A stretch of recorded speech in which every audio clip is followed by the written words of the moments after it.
नमस्कार, आप देख रहे हैं उत्तराखंड लाइव और मैं हूं कायनात अंसारी। बुलेटिन की शुरुआत करते हैं इस वक्त आ रही बड़ी खबर के साथ। इस वक्त की बड़ी खबर, मुख्यमंत्री पुष्कर सिंह धामी का आज का कार्यक्रम। उधम सिंह नगर दौरे पर रहेंगे मुख्यमंत्री पुष्कर सिंह धामी। सुबह 10 बजे मुख्यमंत्री पहुंचेंगे उधम सिंह नगर। दोपहर 1 बजे सीएम धामी जन आशीर्वाद रैली में लेंगे हिस्सा। मसूरी में विभिन्न परियोजनाओं का करेंगे शिलान्यास। शाम देहरादून में आयोजित कोविड वॉरियर सम्मान कार्यक्रम में भी होंगे शामिल। बड़ी खबर इस वक्त की, मुख्यमंत्री पुष्कर सिंह धामी का आज उधम सिंह नगर दौरा। उधम सिंह नगर दौरे पर रहने वाले हैं आज सीएम पुष्कर धामी। सुबह 10 बजे मुख्यमंत्री पहुंचेंगे उधम सिंह नगर। दोपहर 1 बजे सीएम जन आशीर्वाद रैली में लेंगे हिस्सा। मसूरी में विभिन्न परियोजनाओं का करेंगे शिलान्यास और लोकार्पण। इसके अलावा देहरादून में आयोजित कोविड वॉरियर सम्मान कार्यक्रम में भी होंगे शामिल। तो आज का सीएम धामी का ये पूरा कार्यक्रम, अलग अलग जगह पर कार्यक्रमों में वो करने वाले हैं शिरकत। ज्यादा जानकारी के लिए हमारे सहयोगी कैलाश जोशी हमारे साथ जुड़ गए हैं। जी कैलाश जी, आज का जो कार्यक्रम है मुख्यमंत्री का किस प्रकार से रहने वाला है और क्या इस दौरान क्या कोई बड़ी सौगात भी सीएम दे सकते हैं? देखिए गायना, आपको बताना चाहूंगा कि मुख्यमंत्री पुष्कर धामी इस वक्त जो है उधम सिंह नगर के लिए रवाना हो चुके हैं और उधम सिंह नगर जिले के नानक मत्ता गुरुद्वारा शाही नानक मत्ता उधम सिंह नगर में जो है मुख्यमंत्री 10 बजे पहुंचेंगे और वहां पर माथा टेक कर 12 बजे नानक मत्ता से देहरादून के लिए रवाना होना है। 12:40 पर मुख्यमंत्री देहरादून पहुंचेंगे। साथ ही दोपहर 1 बजे मुख्यमंत्री देहरादून में जो जन आशीर्वाद रैली होनी है उसमें शिरकत करेंगे। उसके बाद राष्ट्र रोड में सर्वे ऑफ इंडिया तक जो ये जन आशीर्वाद रैली निकाली जाएगी उसमें शिरकत करने के बाद जो है मसूरी विधानसभा में विभिन्न जो योजनाएं हैं उनका विकास की योजनाएं हैं उसका मुख्यमंत्री शिलान्यास पर लोकार्पण करेंगे। साथ ही अगर बात करें शाम 7:30 बजे मुख्यमंत्री जो है देहरादून के एक निजी होटल में जो है कोरोना वॉरियर सम्मान समारोह में प्रतिभाग करेंगे। कायनात जी, तो आज का पूरा दिन जो है काफी व्यस्त रहने वाला है सीएम पुष्कर धामी का और कई परियोजनाओं की सौगात भी आज वो देने वाले हैं। इन परियोजनाओं में क्या लगता है कौन सी परियोजनाएं सबसे महत्वपूर्ण हो सकती हैं जिसका इंतजार लंबे वक्त से इस क्षेत्र को है? देखिए कायनात, चुनावी वर्ष सामने है और इस वक्त जो है विकास की योजनाएं जो लंबित पड़ी हुई है उनकी घोषणाओं का दौर जारी है, क्योंकि आने वाले 4-5 महीनों के बाद जो है चुनाव होने हैं 2022 में। लेकिन इस वक्त जो मुख्यमंत्री का धामी है उन्होंने लगातार जो है विधानसभाओं में जिलों के दौरे करने के बाद जो है जो लंबित विकास की योजनाएं हैं उनको धरातल पर उतारने का प्रयास किया जा रहा है। इसी कड़ी में आज जो है मसूरी विधानसभा क्षेत्र के मसूरी विधानसभा क्षेत्र है, मसूरी में जाकर जो वहां पर इस वक्त जो विकास की योजनाएं लंबित पड़ी हुई है उनका लोकार्पण शिलान्यास करेंगे।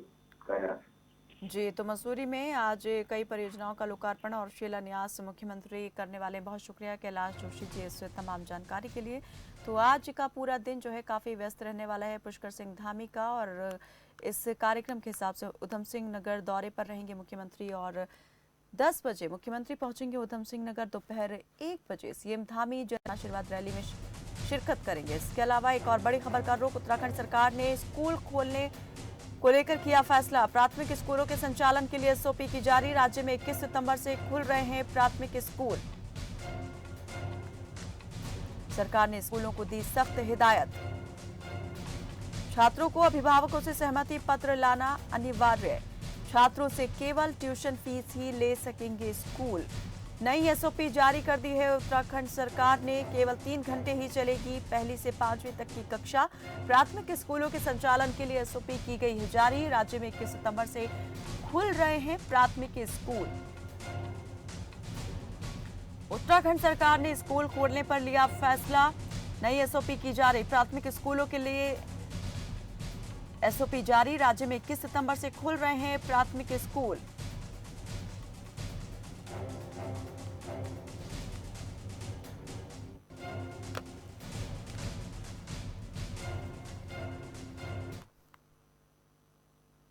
और एक और बड़ी खबर का रुख करते हैं। हल्द्वानी से आ रही इस वक्त की बड़ी खबर, मुख्यमंत्री अरविंद केजरीवाल के दौरे से जुड़ी ये बड़ी खबर। हल्द्वानी आएंगे आज सीएम अरविंद केजरीवाल, जिले में आयोजित तिरंगा यात्रा में लेंगे हिस्सा। आज उत्तराखंड में केजरीवाल का तीसरा दौरा होगा। सीएम केजरीवाल कर सकते हैं कई बड़ी घोषणाएं। बड़ी खबर इस वक्त की, जिले में आयोजित तिरंगा यात्रा में होंगे शामिल। ये तीसरी बार जब वो उत्तराखंड के दौरे पर आ रहे हैं। इस पर ज्यादा जानकारी देंगे हमारे सहयोगी कैलाश जोशी जी। कैलाश जी, उत्तराखंड की तीसरी बार दौरे पर अरविंद केजरीवाल, इस बार क्या देंगे सौगात? देखा जाए ना, अगर बात करें उत्तराखंड की, तो आज दिल्ली के जो मुख्यमंत्री हैं अरविंद केजरीवाल, उनका उत्तराखंड का दौरा है। आज लगभग 1 बजे वो हल्द्वानी पहुंचेंगे। हल्द्वानी में जो है जनसभा को संबोधित करेंगे, तिरंगा यात्रा में प्रतिभाग करेंगे। उत्तराखंड का अगर माना जाए तो ये अरविंद केजरीवाल का तीसरा दौरा है और विगत दिनों जो है कुमाऊं क्षेत्र से काफी लोगों को जो है दिल्ली में अरविंद केजरीवाल ने आम आदमी पार्टी की सदस्यता दिलाई थी। और आज जो है पहले 2 दौरे जो है गढ़वाल मंडल के हो चुके हैं। देहरादून के पहले 2 दौरे जो है अरविंद केजरीवाल कर चुके हैं। माना जा रहा है कि ये उत्तराखंड की राजनीति में कुमाऊं जो दौरा है आज केजरीवाल का, ये पहला दौरा है। और ये कुमाऊं में आज 1 बजे जो है तिरंगा यात्रा को संबोधित करेंगे। साथ ही कुछ बड़ी कोई घोषणा यहाँ पर वो कर सकते हैं, जो हमारे सूत्र बता रहे हैं कि कुछ ऐसी कोई योजना लेके आ सकते हैं जिससे जो राजनीति में कुछ नया भूचाल सा देखने को मिलेगा। लेकिन अगर हम बात करते हैं चुनावों की, तो जहाँ चुनाव जीतने के लिए तीनों राजनीतिक दलों ने जो है अपनी अपनी तैयारियां तेज कर दी है। वहीं कहीं बीजेपी जन आशीर्वाद यात्रा निकाल रही है, तो कांग्रेस परिवर्तन यात्रा निकाल रही है और आम आदमी पार्टी तिरंगा यात्रा निकाल रही है। लेकिन अब देखने वाली बात यह है कि आज जब अरविंद केजरीवाल यहाँ पर पहुंचेंगे तो कौन सी ऐसी घोषणा वो यहाँ पर करने जा रहे हैं, क्या वो किस प्रकार की घोषणा यहाँ की जनता के लिए लेके आए हैं, ये आज 1 बजे मालूम पड़ेगा। बहुत शुक्रिया कैलाश जोशी जी से तमाम जानकारी के लिए। तो जब भी केजरीवाल उत्तराखंड के दौरे पर जाते हैं तो कोई ना कोई चुनावी घोषणा जरूर करते हैं, लोक लुभावन घोषणा वो करके आते हैं और वो पूरी कोशिश में है कि किसी तरह से उत्तराखंड में चुनावी समीकरण को जो है अपने पाले में कर लिया जाए, साथ लिया जाए।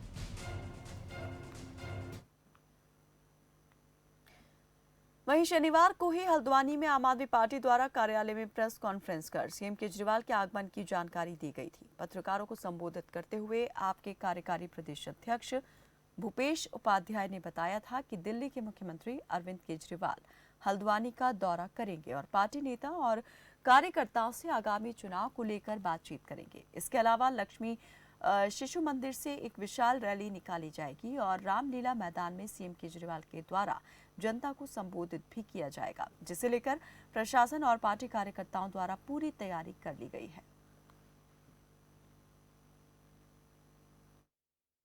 आदरणीय केजरीवाल जी कल हल्द्वानी में एक तिरंगा यात्रा जो है उसका नेतृत्व करेंगे और उसके बाद उत्तराखंड के हित के लिए, उत्तराखंड के जन जन के लिए एक बहुत महत्वपूर्ण घोषणा हल्द्वानी में केजरीवाल जी करेंगे, जिसका लाभ पूरे प्रदेश के गांव-गांव तक पहुंचेगा, प्रदेश की जनता तक पहुंचेगा। बिल्कुल आम आदमी पार्टी बिल्कुल चुनावी मूड में है। आम आदमी पार्टी अन्य राजनीतिक पार्टियों से थोड़ा अलग हटके है। आम आदमी पार्टी का जो पॉलिटिकल मॉड्यूल है वो बिल्कुल अलग है। आम आदमी पार्टी चुनाव के अंतिम दिन तक, चुनाव के 20 दिन पहले वाली घोषणाएं नहीं करती है। आम आदमी पार्टी पिछले आप देख रहे होंगे 6 महीने से एक्टिव मोड में है और हम लोग बहुत जल्दी ही सारी विधानसभा सीट। और इस बीच लक्सर से आ रही बड़ी खबर का रुख करते हैं। लक्सर से आ रही ये बड़ी खबर, अमित चौधरी ने आपको कहा अलविदा। सोशल मीडिया पर पार्टी छोड़ने की दी जानकारी। आपसे टिकट के दावेदार थे अमित चौधरी। अमित चौधरी कई गांव का आज करेंगे दौरा। 5000 कार्यकर्ताओं के साथ छोड़ेंगे पार्टी। आज प्रेस कॉन्फ्रेंस कर पार्टी छोड़ने का करेंगे ऐलान। और ज्यादा जानकारी देंगे हमारे साथ हमारे जुड़े सहयोगी अमित चौधरी।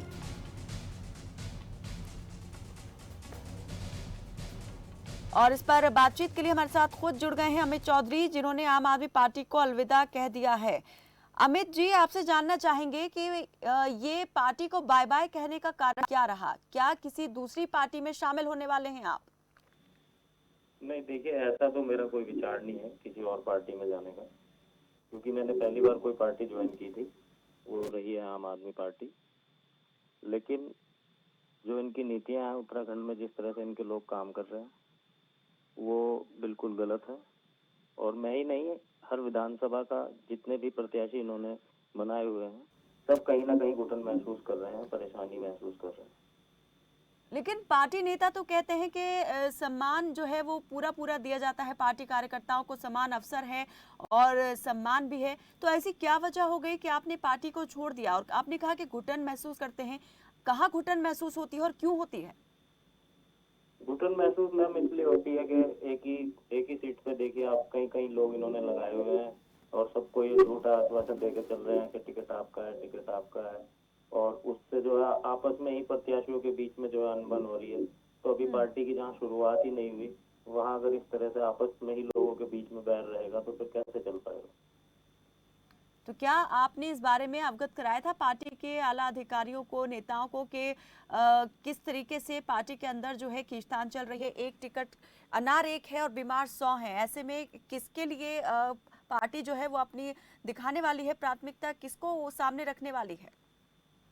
मैम ये कोई श्योर नहीं है। जितने भी बंदे काम कर रहे हैं इनके लिए, सबका ये है, एक जैसे ही लेके चल रहे हैं। कोई इनके लिए वैल्यू नहीं रखता। कोई बंदा क्या समाज सेवी है, कोई बंदा क्या है, इनके लिए कोई वैल्यू नहीं रखता। मैं तो जस्ट कह सकता हूँ, they are like a company and they are treating the people of Uttarakhand like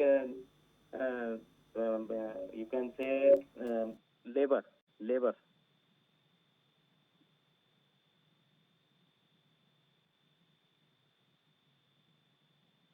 company चला रहे हैं। हम ये आपसे जी। जानना चाहेंगे कि आपने जो ये आरोप लगाए हैं, कोई आधार है क्या? कोई खास कोई विशेष आप देखते हैं कि शर्त है या नियम है जिसे पार्टी टिकट देगी, प्राथमिकता जिसके लिए रहेगी टिकट की? मैम ये लोग बोलते हैं कि जो सबसे ज्यादा काम करेगा टिकट उसको मिलेगा। और फिर ये कई बार मीटिंगों में मेरी तारीफ करते हैं कि उत्तराखंड में नंबर 1 हमारा कैंडिडेट जो हमें, मतलब जो अमित हमारा कार्यकर्ता है, वो सबसे अच्छा काम कर रहा है। और फिर जब आप लोग, जो सबसे अच्छा काम कर रहा है आपका प्रदेश उपाध्यक्ष है युवा मोर्चा, आप लोग उसके नहीं हो पा रहे होगे तो फिर जनता के कल कैसे हो जाओगे? तो अमित चौधरी जी, आपने पार्टी छोड़ने का फैसला जो है वो ले लिया है? जी जी। तो आपके साथ साथ और कितने लोग पार्टी को छोड़ने वाले हैं और क्या वो भी इसी तरह से अपनी राय रखते हैं, अपना विचार रखते हैं जैसे अभी आपने कहा? देखिए मैम, मैं लखसर विधानसभा से बिलोंग करता हूँ और वैसे तो मैं अमित चौधरी राष्ट्रभक्त लगाता हूँ अपने नाम के पीछे। मैं पूरे देश में काम करता हूँ, मेरे पास जहाँ से भी मदद आ जाती है मैं वहीं पे पहुँचता हूँ और जितना भी मेरे से होता है मैं मदद करता हूँ। लेकिन लखसर क्षेत्र जो है वो मेरे कामों को देखते हुए, मैं 10 साल से जो समाज सेवा करता हूँ, जो देश के शहीद सैनिकों के लिए काम करता हूँ, उनके घर घर जाने का काम करता हूँ, जो भी मेरे से सम्मान राशि होती है उनके घर पहुँचवाता हूँ। तो वही सभी को कामों को देखते हुए वो सब लोग मेरे से प्रभावित हैं और वो चाहते हैं कि मैं किसी भी पार्टी में हूँ वो मेरा साथ देंगे। तो जो लोग आपके साथ हैं उन्होंने कहा है कि आपका साथ देंगे और पार्टी को छोड़ देंगे। अमित जी, हम ये जानना चाहेंगे कितने वक्त से आप आम आदमी पार्टी से जुड़े हुए थे और अब आगे का इरादा क्या है, अगला कदम क्या होगा? देखिए अभी मैं ये करीब 21, मतलब आपका 2021 में ही, तो 28 फरवरी में मैंने ज्वाइनिंग की थी और जब से अब तक करीब 10,000 लोगों का जो है ग्रुप बन चुका है मेरा, जिनके नाम नंबर मेरे पास अवेलेबल है। और ये सब लोग पार्टी में मेरी वजह से जुड़े थे और उन सबका यही कहना है कि हमें पार्टी से कोई मतलब नहीं है, जहाँ मैं वहाँ हूँ। और रही बात आगे की, तो ये तो देखिए वही सब लोग अब तय करेंगे कि मुझे आगे कैसे करना है। बल्कि ये है कि पार्टी में मेरा कोई विचार नहीं है किसी में भी जाने का। किसी भी पार्टी में आपने अभी तक मन नहीं बनाया है जाने का? तो क्या आप निर्दलीय होकर के चुनाव में खड़े होने वाले हैं अगर किसी पार्टी में शामिल होने का फैसला नहीं है तो?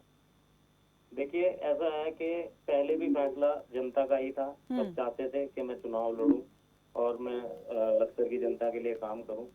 तो इसीलिए मैंने ये पार्टी ज्वाइन की थी कि भाई दिल्ली का मॉडल देखा था मैंने, मैं काफी प्रभावित हुआ था कि भाई ऐसे काम होता है वहाँ पे। तो मुझे लगा था कि चलो एक अच्छी पार्टी है, मैं इसके साथ मिलकर लोगों का कुछ भला कर पाऊंगा।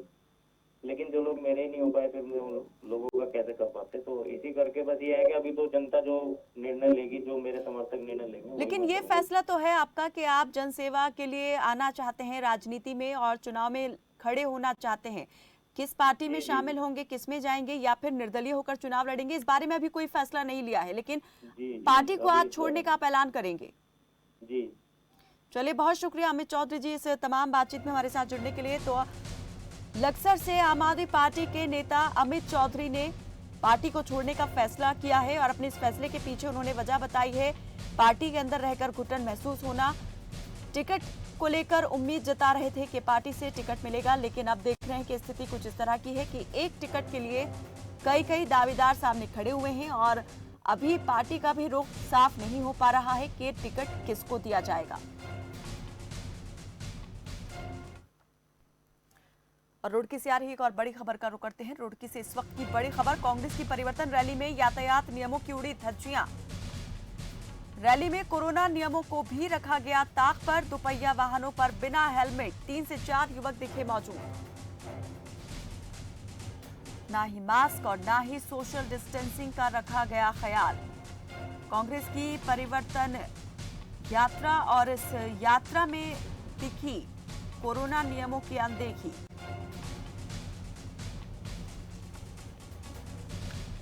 बाइक पर सवार 3-3, 4-4 युवक दिखाई दिए, जिन्होंने ना तो हेलमेट लगाया हुआ था, ना ही मास्क पहना हुआ था।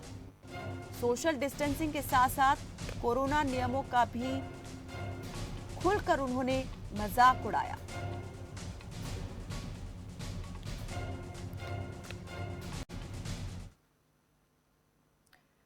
शनिवार को ऋषिकेश में बीजेपी ने जन आशीर्वाद यात्रा निकाली और आशीर्वाद यात्रा में मुख्यमंत्री पुष्कर सिंह धामी, प्रदेश अध्यक्ष मदन कौशिक, संगठन मंत्री कुलदीप कुमार शामिल हुए। यात्रा में स्थानीय विधायक, विधानसभा अध्यक्ष प्रेमचंद अग्रवाल और मेयर अनीता ममगाई ने भी हिस्सा लिया। यात्रा की शुरुआत श्यामपुर बाईपास से हुई और यात्रा का समापन व्यापार सभा में हुआ। यात्रा के दौरान जगह जगह कार्यकर्ताओं ने भव्य स्वागत किया।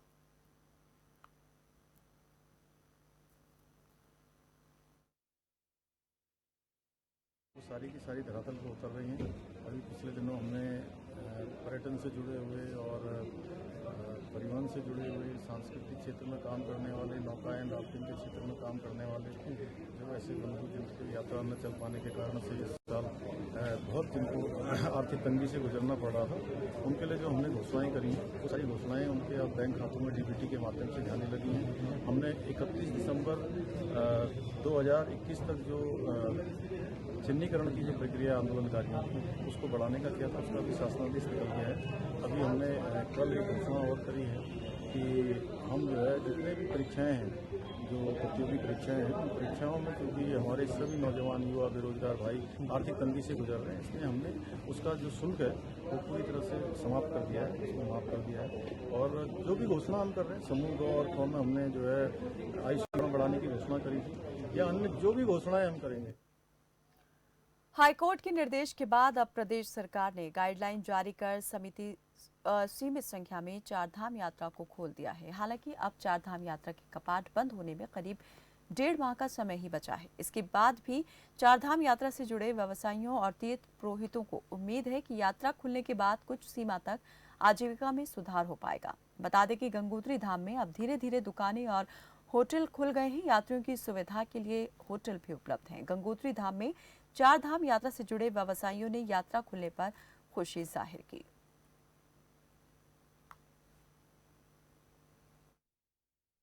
चारधाम यात्रा पर माननीय हाईकोर्ट द्वारा जो रोक लगाई गई थी वो 16 तारीख को वापस लेने के बाद उत्तराखंड सरकार की पहल पर आज चारधाम यात्रा शुरू हो गई है, जिसके लिए हम माननीय हाईकोर्ट नैनीताल का और उत्तराखंड सरकार का हार्दिक आभार करते हैं। आज गंगोत्री धाम में कुछ लोग स्थानीय हैं, लेकिन कुछ भीड़ दिखी।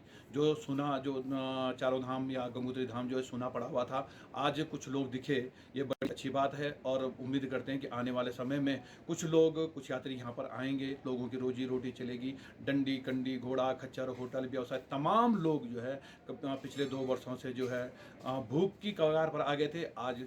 और माँ गंगा जो है सबको गंगोत्री धाम की यात्रा पर सकुशल बुलाए, सकुशल रखे।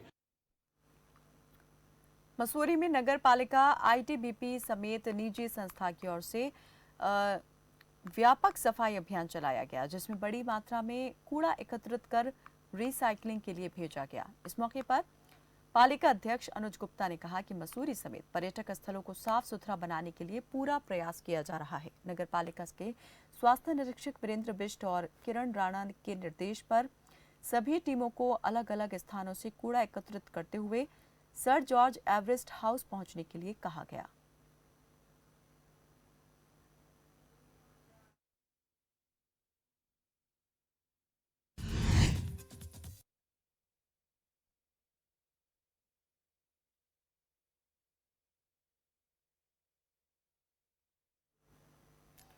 नपा ने सफाई अभियान चलाया, कूड़ा एकत्रित कर रिसाइकिलिंग के लिए भेजा गया। इसमें जवानों ने भी शिरकत की और कई महिलाएं भी इस सफाई अभियान का हिस्सा बनी। तो शहर को साफ सुथरा बनाने के लिए नगरपालिका की ओर से कहा गया कि वो हर स्तर पर प्रयासरत है और लोगों को भी इस अभियान से जोड़ने की पूरी कोशिश की जा रही है और सहयोग भी लोगों का भरपूर मिल रहा है। ऋषिकेश जिले के नरेंद्र नगर में 14 अक्टूबर तक कुंजापुरी पर्यटन विकास मेला धूमधाम से आयोजित किया जाएगा। मेले की तैयारियों को लेकर कैबिनेट मंत्री सुबोध उनियाल ने आला अधिकारियों के साथ तहसील सभागार में एक बैठक की और अधिकारियों को जरूरी दिशा निर्देश दिए। सुबोध उनियाल ने बताया कि इस मेले के माध्यम से विकास की संभावनाओं को धरातल पर लाने के लिए वो सदैव प्रयासरत रहेंगे। बीते मेलों में राज्यपाल, मुख्यमंत्री और केंद्रीय मंत्री ने यहाँ क्षेत्र को कई सौगातें दी थीं, जिनसे क्षेत्र के विकास को नई दिशा मिली है।